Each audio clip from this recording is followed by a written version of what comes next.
Hello, everyone. It's Matchbook Horse Racing podcast time, and it's the first classics of the season. That's what we're going to be majoring on. If you're listening to this looking for Sunday, we're going to be looking at the 1,000 guineas and any other bets on the card. As we're doing this, we're pre-Sunday decks. We're majoring on Saturday, which includes a race from Goodwood Thirsk as well. 5 excellent races from Newmarket. We're going to start with the 2,000 guineas. And as I say, cast our eye over the rest of the weekend as well. Charlie Poste, Steve Jones alongside me. We'll get into the previews very soon. Don't forget to like and subscribe. Makes it easier to watch each and every podcast. And introducing this week, Matchbook Zero.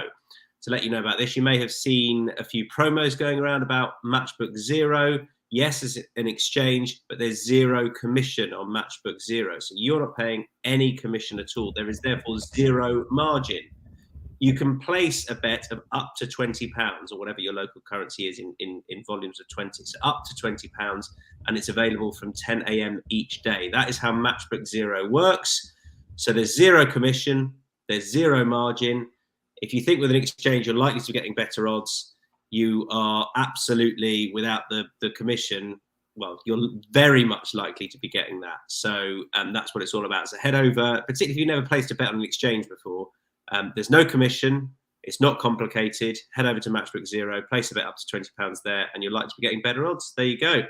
Right, let's get into the previews. We're going to start with the 440 at Newmarket. It is the Guineas, and I should have prices up. I do. So, top of the betting, we've got, unsurprisingly, August Rodin and Little Big Bear. August Rodin is a good bit shorter now. The choice of Ryan Moore. 3.0, 6.0 for Little Big Bear, 8.5 for Chaldean, 9.5 Royal Scotsman, 10.0 Sakir, and then we do get into the bigger prices off the back of that. I've had a go around the houses here, Steve, and I don't want to back any of the top few in the betting, but then I think the winner will come from them. So I'm going to have a filthy win place go at something just because I can't go, yeah, I really fancy the first in or the second in the betting. Where do you stand? Yeah, exactly that. August Rodin, is a very solid option at the top of the betting for Aidan O'Brien. And Ryan Moore has been doing the winning on soft ground, and it was very testing at Doncaster. So I wanted to take him on, but then I watched him and I think he'll be even better on fast ground. So I just want to try and take those two on at the top of the betting. Little Big Bear, who was obviously stepping up in distance, but I think he'll probably stay as well. And the one I think has got the ability, if he decides to use it in the right manner, is Holloway Boy, who won first time up at Royal Ascot last season in the Chesham. I mean, the form of that's not brilliant, but to do that first time up is pretty impressive. And then he went on to finish second in the Champagne Stakes and then second in the Group 3. I think it's the Tassel Stakes. He had form behind Silver Knot when he didn't get the clearest of running the Autumn Stakes. And then he was 5 lengths behind August Rodin at Doncaster in heavy ground, but he swerved across the track there. I thought that was much better performance than it looked at the time. Getting back on faster ground will certainly suit him. Carl Burke, incredible. The likes of Aidan O'Brien, Charlie Appleby, Roger Varian, all got 2 runners in it. Carl Burke's got 3. I mean, you wouldn't have necessarily said that, but that kind of shows you the way his yard's going. And Holloway Boy is a little bit quirky, we know that, but maybe first time out's the time to catch this horse.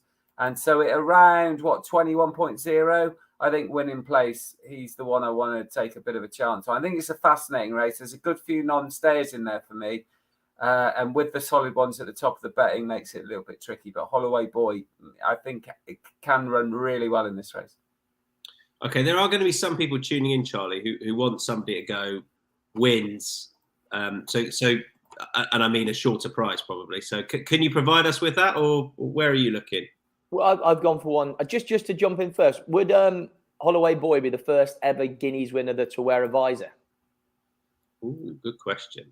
Quite possibly. I think did Galileo Gold wear cheek pieces? I think he might have done. That's just off the top of my head. I've got it here. That'd be some shout, Steve. That would be so impressive. No, he didn't. He never wore cheek pieces any time in his entire career. Never wore headgear. No, a really genuine horse, actually. Yeah. Really, one horse that I would never put headgear on.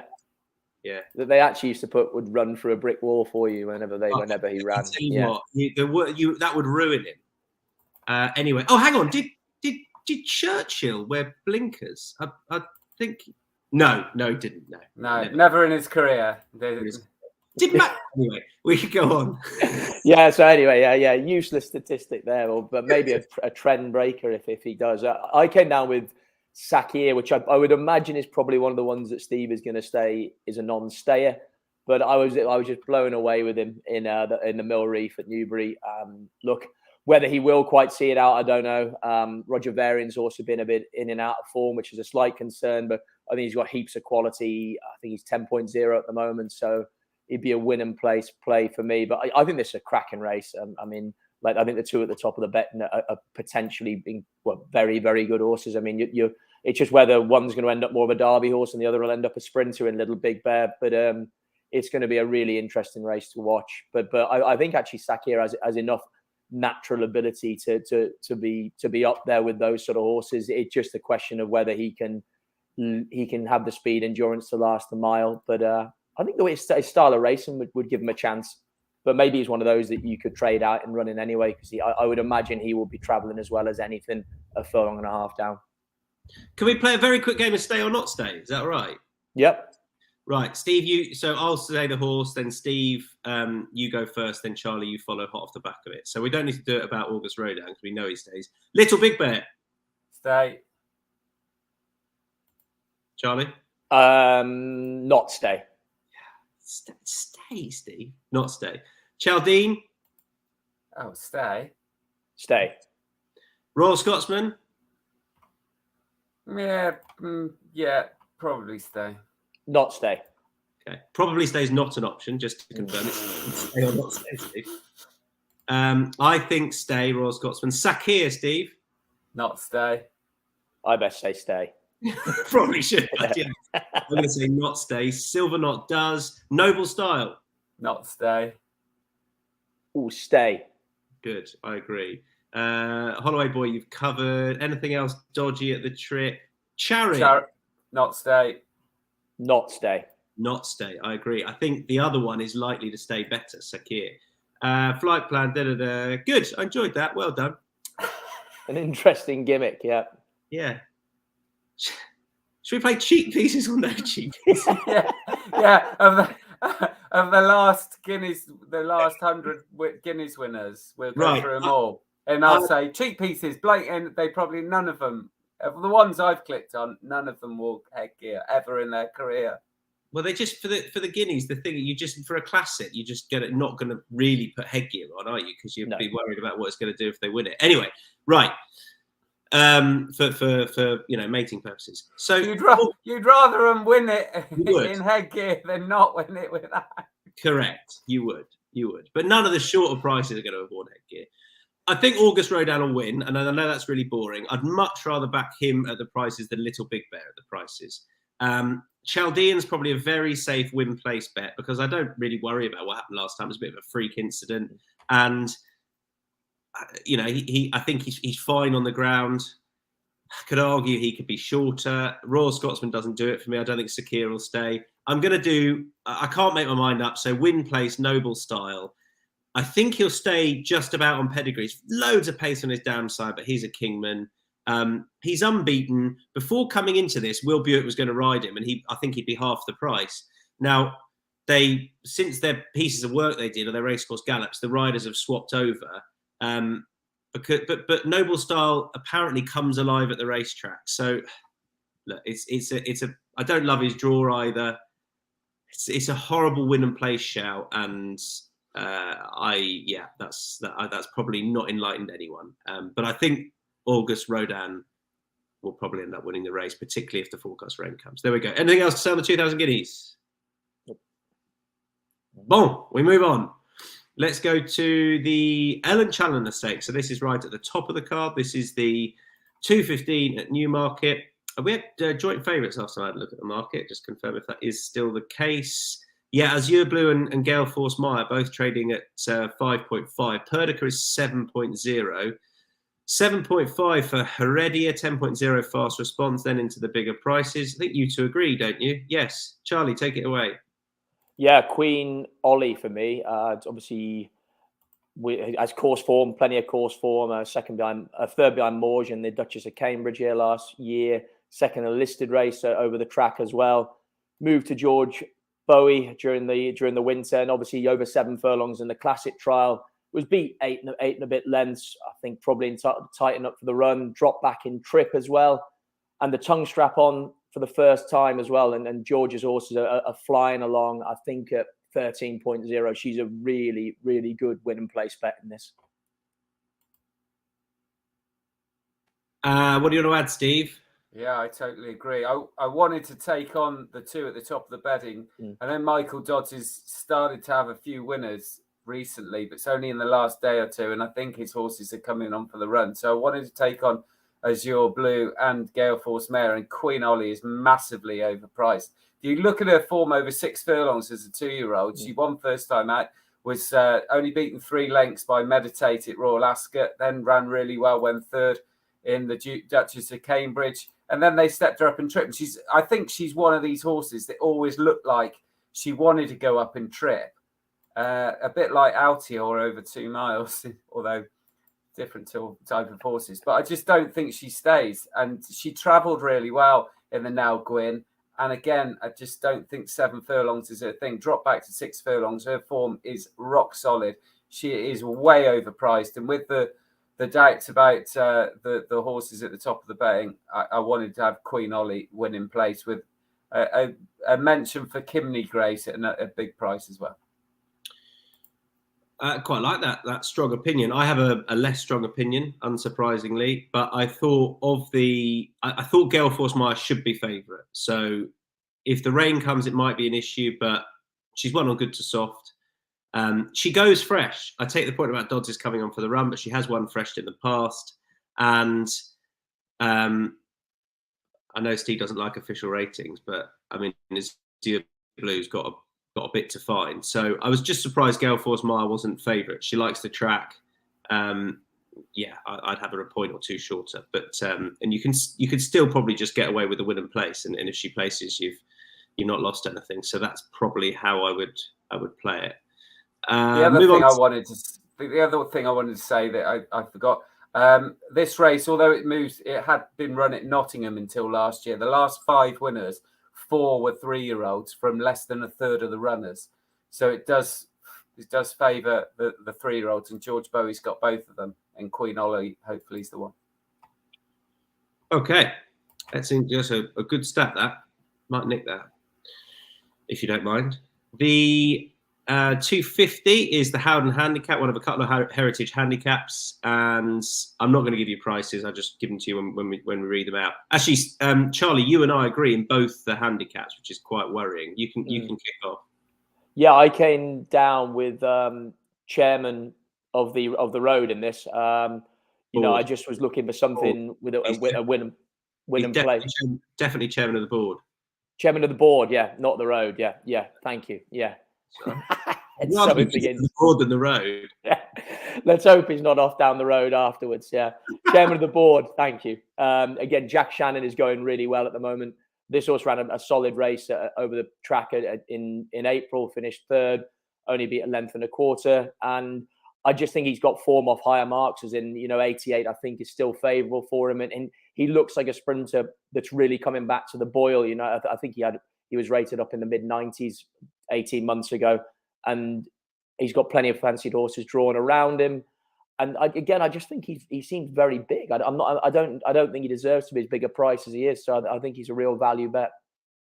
Yeah, so he looks like he's on the downgrade a bit, but there was encouragement last time, and there have been little bits of encouragement. £4 lower than the Rip and Run. Cut is fine.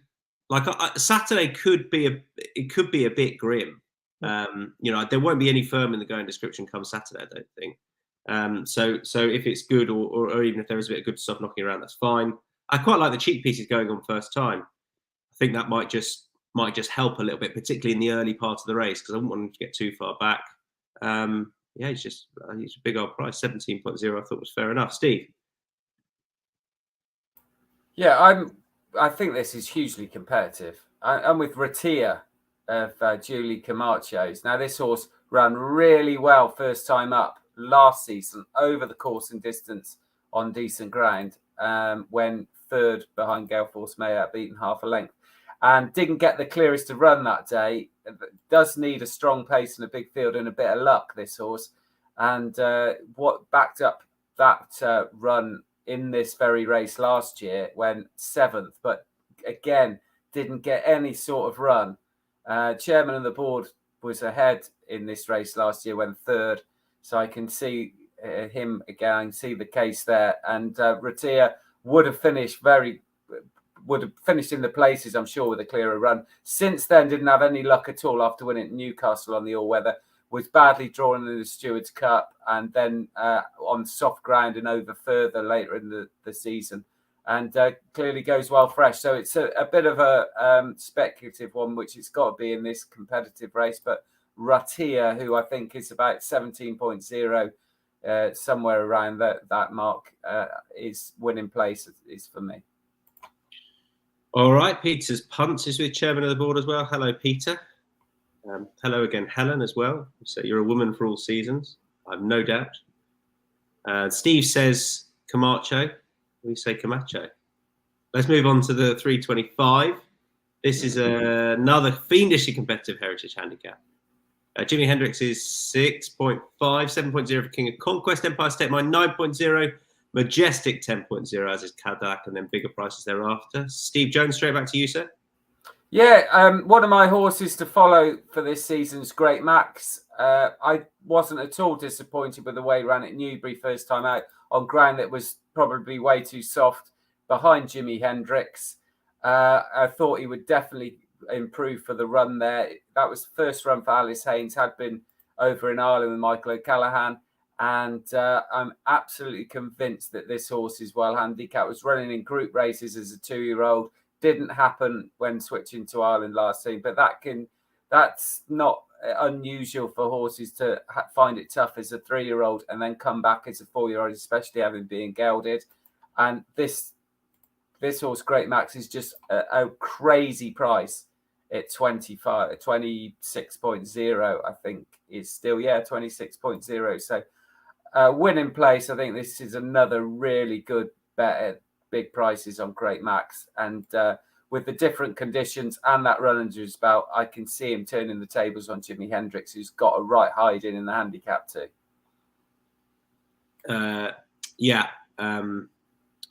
What price did you have for him, Great Max?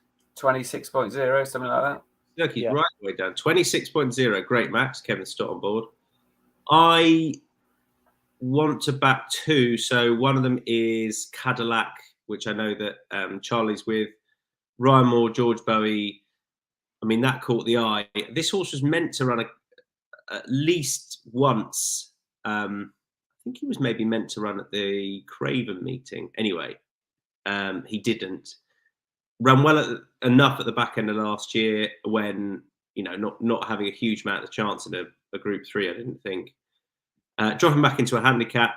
I know he's top weight, but he's got plenty of ability. He's been gelded, and if there is a bit of dig underfoot, he'll be fine. Or certainly if it's away from quick ground, I think that would be ideal for him. 11.0. And then Saga's the other one who I'll back. Cheek pieces on for the first time. That is no bad thing, because I think they might just help him. He should have won at the Royal meeting. That was the first nail for Frankie, really, with Gosden, that meeting. And then he's just not a horse to take a short price about. So he was beaten at Ascot under Benoit, subsequently at a short price. Never involved really at York after that. That's a slight concern for me, because that can be his way, and that might be the issue here at this track, where I don't think you want to come from miles back. But he's been gelded. Cheek pieces go on. Like, if you look back at that Ascot run, and he rocks up here a £5 higher, he has to be of interest. So I just think now might be the time to catch him. Just have a look at him first start this season with a couple of things off and a thing on as well. And he's 11.02. Charlie. Yeah, I think I put Saga up with one of the. Was he a non-runner at Newbury as well earlier this year? I'm pretty sure he was. I thought I'd put him up there. But yeah, so I can see that. But yeah, Cadillac for me. I mean, for all the reasons that you've said. And I mean, he actually ended up getting dropped 4 for his couple of runs for George Bowie as well. You know, he was at 111 when he joined him. He's off 107 now. Like you say, gelded, Ryan Moore booked. Whether tomorrow is the day or not, but he's certainly one that I'll be following through his next few runs, because I think it won't be very long before George Bowie finds an opening for this horse 100%. All right, moving on to the oh no, we've just done that. The Howden Palace House Stakes. There you are. This is the 4 o'clock. Prices are as follows. Decent field for this. 17 runners. That's a big field renewal. Twilight Calls is 4.33. 5.5 for Manakan. Equality 12.0, as is Rarsel. And then bigger prices thereafter. I'm with Rarsel, who just don't look at the Meydan runs. Like, price this horse up on what he achieved before that, because it never worked out for him in Dubai at all. I was with him once, and like, he is better than that. And particularly, I think, coming back to the UK, like, even if there's cut in the ground, he'll be fine. He's versatile ground wise. He just wants to be in amongst horses, and he never really got that in Dubai. James Doyle also gets on very well with him. So, like, he was second to Cardem in the Group 2 the last time Doyle was on board. I think he's way overpriced, 12.0 Rarsel. For all, I wouldn't necessarily choose 17. I'm sort of hoping that they end coming stand side, because I think he just wants to be in amongst horses. There you go. You two with the top of the betting. Charlie. Yeah, I kept trying to look for an alternative. I mean, not, you know, Manakan's horse I followed a lot last year. I just wondered whether having the £3 penalty might make it tough today. Twilight Calls was impressive in a handicap here in April last season, and then came and was a decent price favourite, where he's fifth behind Kadeem, didn't get a lot of luck in running. We then only saw him a couple of times more. I mean, the second to Nature Strip at the Royal Meeting was an excellent run. He's only a 5-year-old.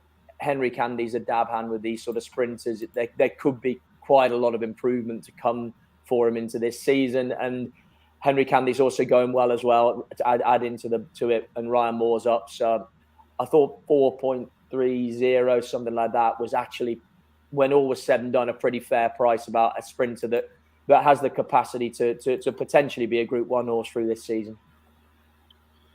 All right. That's Charlie's view. Steve, you agree, don't you?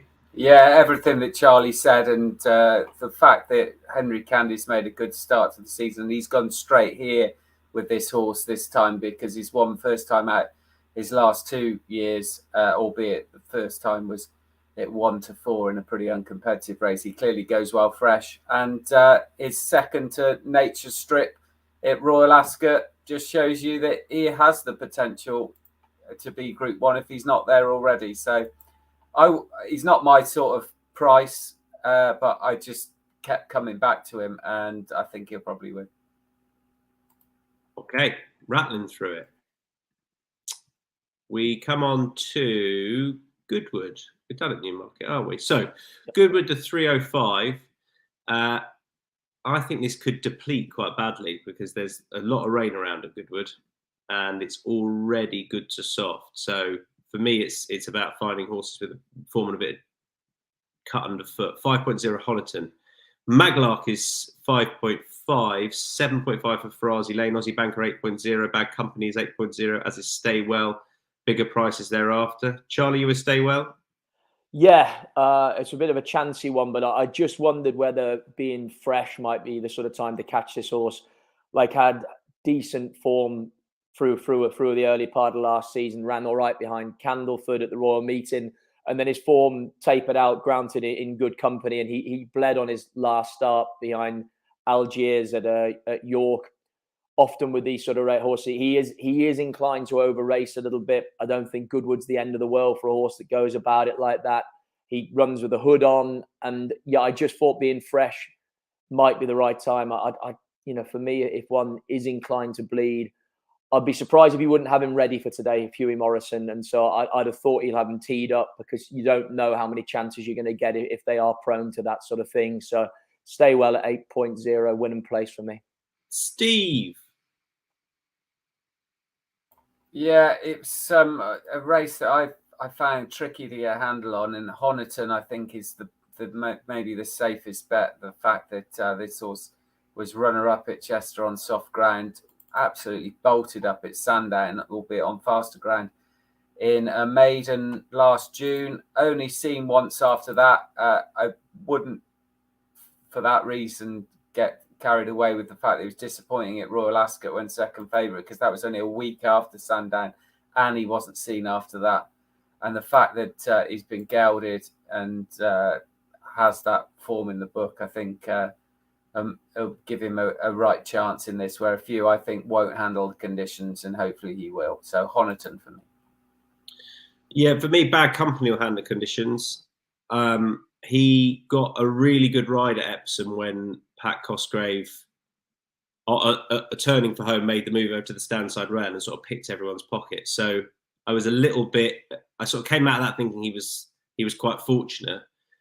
But then, that was a career best. He's one that will definitely handle the ground and probably get the run of the race as well. So sort of now, I would back him now, because I think he'll go off much shorter, and I think the race will deplete. So that's how I was approaching it with Bad Company.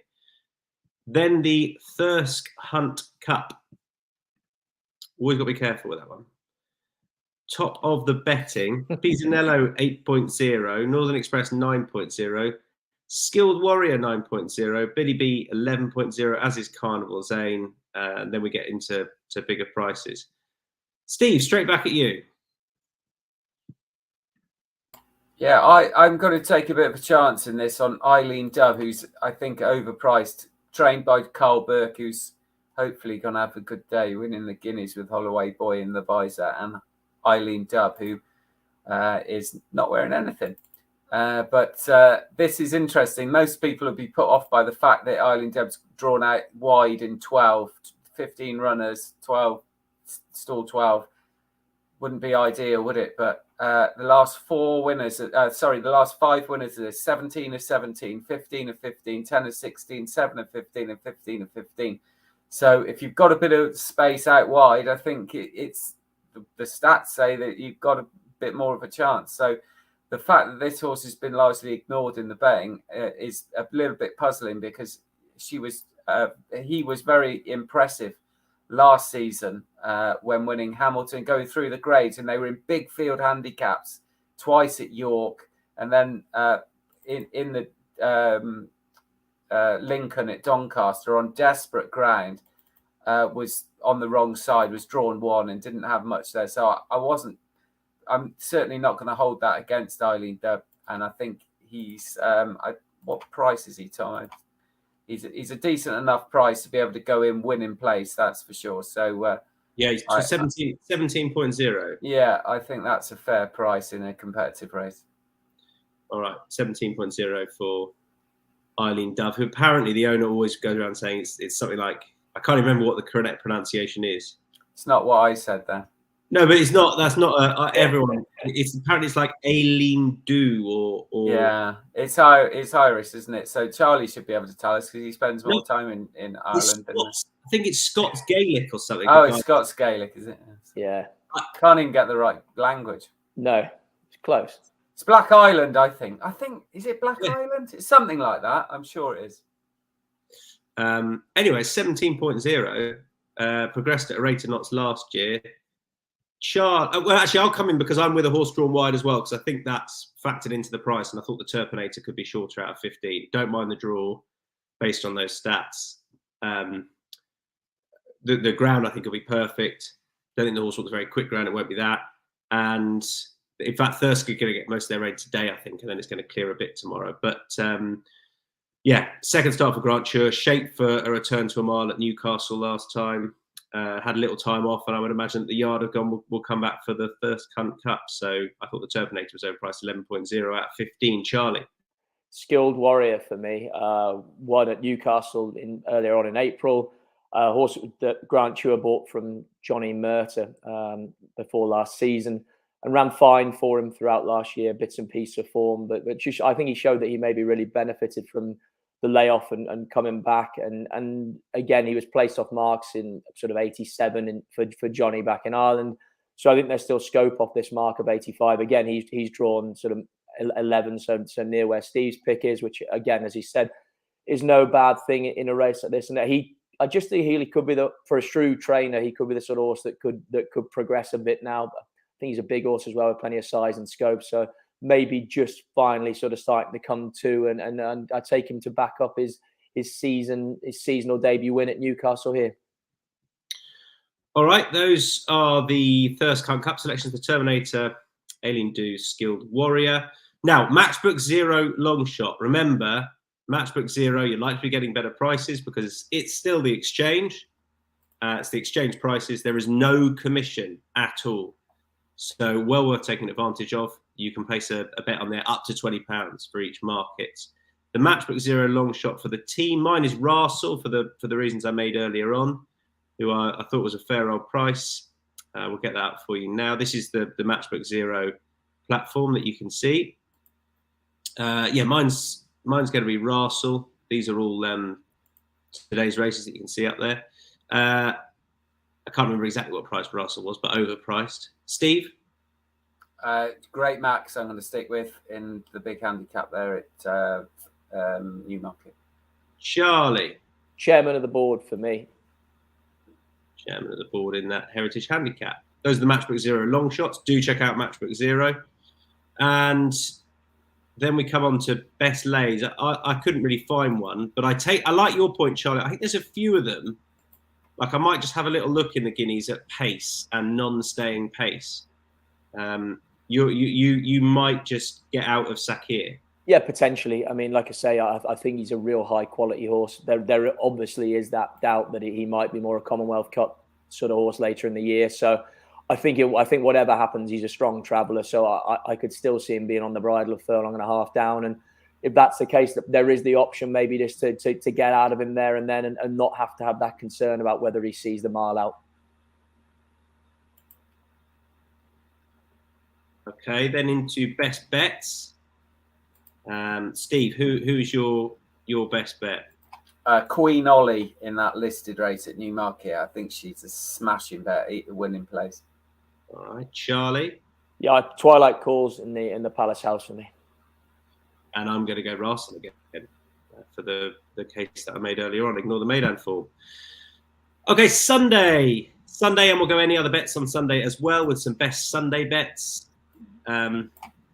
We might have to stay abreast of any decks because they'll be coming through shortly. The 1,000 guineas, first of all. You two agree. Who's strongest? Go on, Steve. Charlie is good. You've been delegated. Go on, Charlie. Oh, I've been delegated. Yeah. Yeah, I mean, so I'm probably not that, more with the concern about the Dermot Well filly that you're kind of getting the vibe. I don't know, the chat that I've heard with him just makes me feel like he wants to win the race, but he's not completely convinced that the filly is exactly where he wants her to hear her.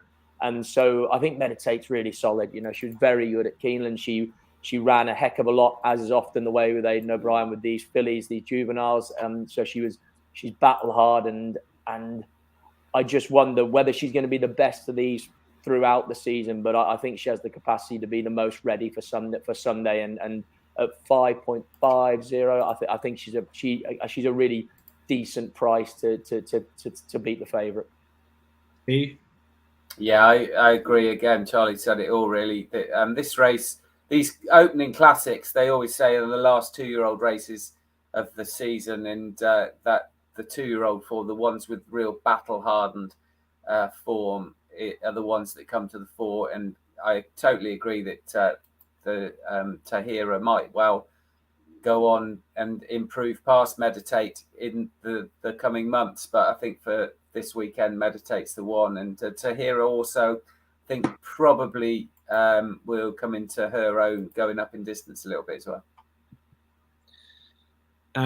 I just sort of wanted to play devil's advocate on the race. Like, I get this is Dermot Weld, isn't it? Being a bit sort of negative, Fence City, and last year was it Homeless Songs who he just didn't run because she wasn't ready. I don't think he'd run. I don't. And she's like, she absolutely smashed up Meditate at the Curragh. She she beat her so comfortably. She's far and away the best in this. I think she's superstar territory. Would you worry that Dermot World hasn't had any flat winners this year? Yeah, but we level this at him all the time. We had that. There was a similar sort of stat with.